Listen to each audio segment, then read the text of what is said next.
Ito yung the best na G. Ito na yung unang nahuli ko, normal na daga lang yun. Yung parang medyo bulag yun.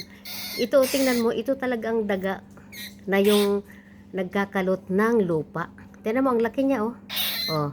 Why? What happened? Why? You gonna go out? Oh, what happened? Oh. Yeah? Siya na ito, G. Siya na ito yung pumupunta sa iyo, kumakalot. Ito ang talagang totoong daga. Yun, daga yun, pero mahabang ungos nun. Tama, oh. Oh. What happened? You gonna come out? I'm sorry. Laki nito, oh. Siya ito yung nagkakalot dyan sa garden mo. Nahuli ko. Iniwanan ko lang itong trap kaninang umaga. Siguro kanina at tahimik ang bahay. Nadali siya. Oh.